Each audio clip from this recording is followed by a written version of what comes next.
वैसे तो कहानियाँ बहुत छोटी होती हैं, लेकिन अगर इसकी गहराई को समझा जाए तो ये हमारे जीवन को बड़े ही खूबसूरत तरीके से बदल देती हैं।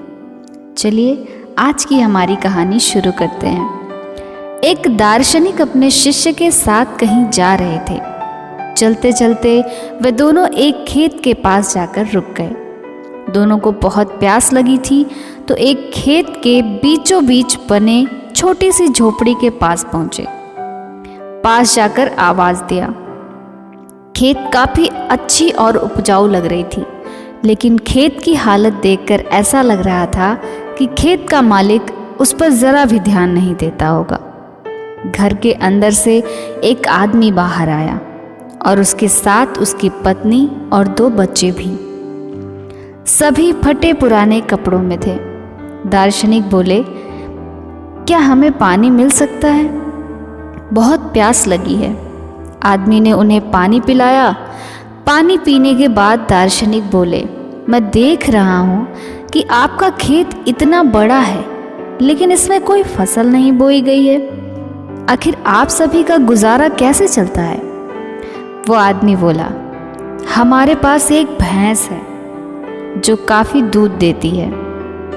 उसी को बेचकर कुछ पैसे मिल जाते हैं और बचे हुए दूध को हम पीकर अपना गुजारा चला लेते हैं। अब तक शाम काफ़ी हो गई थी, इसीलिए वो दार्शनिक अपने शिष्य के साथ वहीं रुक गए।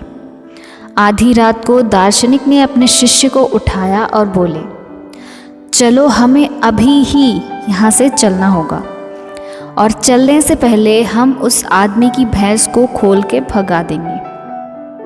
शिष्य को अपने गुरु की बात पर यकीन नहीं हुआ, बल्कि आश्चर्य हुआ, लेकिन वह उनकी बात को टाल भी नहीं सकता था। इसीलिए भैंस को खोलकर वहाँ से भगा दिया और रातों रात खुद भी वहाँ से चले गए। ये घटना शिष्य के मन में बैठ गई थी। वह इस घटना को ना ही भूल पा रहा था और ना ही समझ पा रहा था।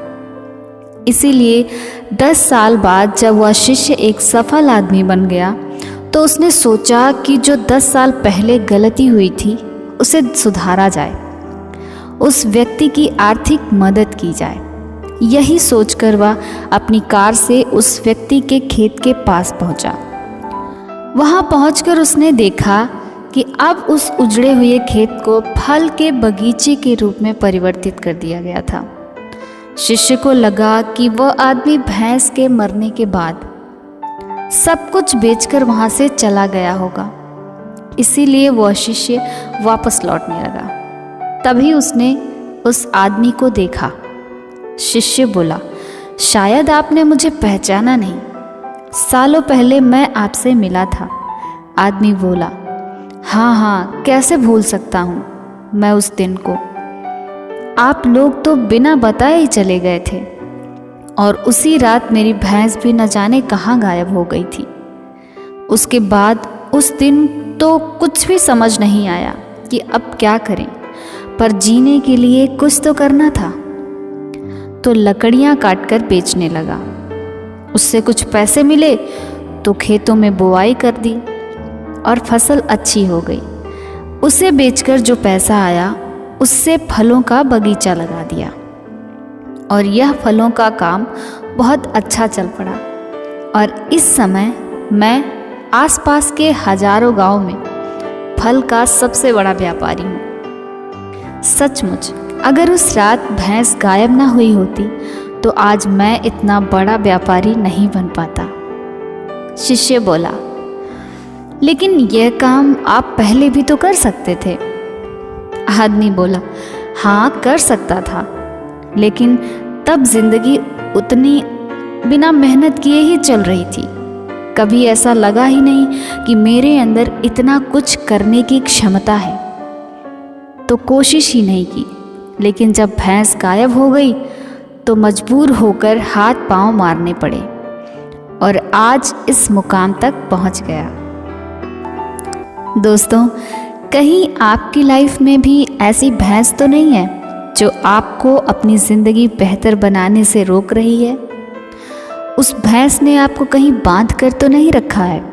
ज़रा सोचिए, अगर आपको लगता है कि ऐसा है तो आगे बढ़िए, हिम्मत कीजिए, उस रस्सी को काट दीजिए और आज़ाद हो जाइए। आपके पास खोने के लिए बहुत थोड़ा है और पाने के लिए सारा जहां। ऐसे ही और अच्छी कहानियाँ सुनने के लिए हमारे चैनल को सब्सक्राइब करें और अगर आपने यहाँ से कुछ सीखा हो तो इसे अपने दोस्तों के साथ शेयर ज़रूर करें। Thanks for watching. Bye bye.